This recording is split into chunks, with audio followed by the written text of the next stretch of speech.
കുടുംബത്തെക്കുറിച്ചുമുണ്ട്, ഓരോ ജീവിതത്തെക്കുറിച്ചുമുണ്ട്. എനിക്ക് വളരെ സ്നേഹമുള്ള അച്ഛന്മാരിൽ ഒരാളാണ് മഞ്ഞാക്കലച്ചൻ. മഞ്ഞാക്കലച്ചൻ മുംബൈയിലെ ഒരു എയർപോർട്ടിൽ നിൽക്കുകയാണ്. മുംബൈ എയർപോർട്ടിൽ അച്ഛൻ ഗൾഫിലേക്ക് പോവാണ്. പോകാൻ അങ്ങനെ നിൽക്കുന്ന സമയത്ത് ഒരു വിദേശിയായ ചെറുപ്പക്കാരൻ സെക്യൂരിറ്റി ചെക്കിൻ്റെ സമയത്ത് അവനെ പോലീസുകാർ പിടിച്ച് മാറ്റി വിടുകയാണ്. അതിൻ്റെ കാരണം എത്രയേ ഉള്ളൂ, അവൻ്റെ കയ്യിൽ ഒരു പാമ്പും ഉണ്ട്, ഒരു എലിയും ഉണ്ട്. ഒരു പാമ്പും ഉണ്ട്, ഒരു എലിയും ഉണ്ട്. നമ്മൾ നല്ല നല്ല സാധനം കൊണ്ടുപോയിട്ട് അമ്മമാർ കയറ്റി വിടുന്നില്ല, പിന്നാണ് പാമ്പിനെ എലിയും കയറ്റി വിടുന്നത്. വെള്ളം വരെ എടുത്ത് കളയാണ്. അന്നേരമാണ് അവന്മാർ പാമ്പിനെ എലി. ഇവനോട് പറയുകയാണ് ഇത് കൊണ്ടുപോകാൻ പറ്റില്ല. അപ്പോൾ അവൻ പറയുകയാണ് അതിനെന്നാണ്, ഞാനിത് എൻ്റെ ദൈവമാണിത്. ദൈവമോ? എൻ്റെ ദൈവമാണ്. ഞാൻ നാട്ടിലുള്ളൊരു ആശ്രമത്തിൽ വന്നപ്പോൾ എനിക്ക് പറഞ്ഞു തന്നു, ഇതാണ് ദൈവം, ദൈവത്തെ കൊണ്ടുപോകാൻ പറഞ്ഞിട്ട് ഒരു പാമ്പിനെ എലിയും തന്നു വിട്ടിരിക്കാൻ. ഞാൻ കെട്ടുകഥ പറയല്ല, മഞ്ഞാക്കലച്ചൻ പറയുന്ന അനുഭവമാണിത്. അങ്ങനെ ഇവനെ എയർപോർട്ടിൽ നിന്ന് ഇവനെ തിരിച്ചു വിടുകയാണ്. സെക്യൂരിറ്റി ചെയ്ത് കളഞ്ഞിട്ട് വരാൻ പറയാം. അവൻ പറയും കളയില്ല, എനിക്ക് കൊണ്ടുപോകാനാണ്, എനിക്ക് എൻ്റെ നാട്ടിൽ കൊണ്ടുപോകാനാണ്, എൻ്റെ ദൈവമാണ്. എന്നാ പറ്റിയെന്നറിയാമോ? പരിശുദ്ധാത്മാവിനോട് അച്ഛൻ പ്രാർത്ഥിച്ച, ദൈവമേ, ഏതോ വിദേശ രാജ്യത്ത് ഒരുപക്ഷെ ഒരു ക്രിസ്തീയ കുടുംബത്തിൽ ജനിച്ച ആളായിരിക്കും. എൻ്റെ കർത്താവ്, എന്തോ ഒരു അധപ്പതനാണിത്, എന്തോ ഒരു തകർച്ചയാണിത്, പാമ്പിനെ എലിയും പിടിച്ചിട്ട് എൻ്റെ ദൈവം എന്ന് പറഞ്ഞ് നടക്കണം. അച്ഛൻ പ്രാർത്ഥിച്ചപ്പോൾ അച്ഛന് പെട്ടെന്നൊരു വേർഡ് ഓഫ് നോളജ് കിട്ടി, ഒരു അറിവിൻ്റെ വരം കിട്ടി.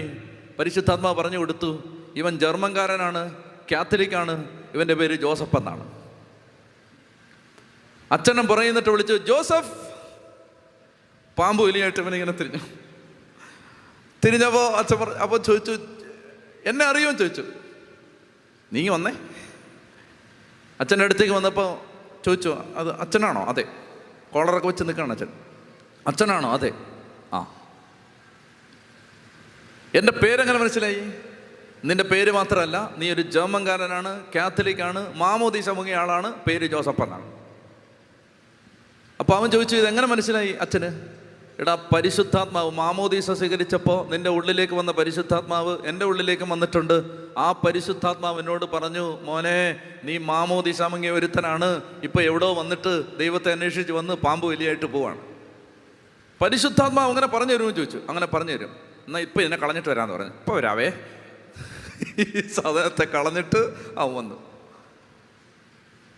അപ്പോൾ ഇവർ രണ്ടുപേരും ഒരു വഴിക്കാണ് യാത്ര ചെയ്യുന്നത്. അവന് ഗൾഫിലെ ഒരു രാജ്യത്ത് നിന്ന് അവന് ട്രാൻസിറ്റ് മറ്റൊരു സ്ഥലത്തേക്ക്, അവൻ്റെ ജർമ്മനിയിലേക്ക് അവന് പോകണം. അച്ഛൻ ഗൾഫ് രാജ്യത്ത് ഇറങ്ങുകയാണ്. എയർ ഹോസ്റ്റസിനോട് പറഞ്ഞ് ഇവർ രണ്ടുപേരും അടുത്തടുത്തിരുന്ന് യാത്ര ചെയ്യുമ്പോൾ യേശുക്രിസ്തുവിനെക്കുറിച്ചും പരിശുദ്ധാത്മാവിനെക്കുറിച്ചും പരിശുദ്ധ കത്തോലിക്ക സഭയെക്കുറിച്ചും ദൈവസ്നേഹത്തെക്കുറിച്ചും എല്ലാം അച്ഛൻ ഇവന് പറഞ്ഞു കൊടുത്തു. 3-4 മണിക്കൂർ നീണ്ട ആ യാത്രയിൽ കർത്താവായ യേശുക്രിസ്തുവിനെക്കുറിച്ച് അറിഞ്ഞ് സുവിശേഷം കേട്ട് പൊട്ടിക്കരഞ്ഞുകൊണ്ട് അവൻ പറഞ്ഞു, അച്ഛാ, എനിക്ക് കുമ്പസാരിക്കാമോ എന്ന് ചോദിച്ചു. നിനക്ക് കുമ്പസാരിക്കാം, എന്നെ ഇപ്പം കുമ്പസാരിപ്പിക്കാമോ എന്ന് ചോദിച്ചു. ഇപ്പം കുമ്പസാരിപ്പിക്കാം. അങ്ങനെ ആ ഫ്ലൈറ്റിൽ വെച്ച് ജോസഫിനെ അച്ഛൻ കുമ്പസാരിപ്പിച്ചു.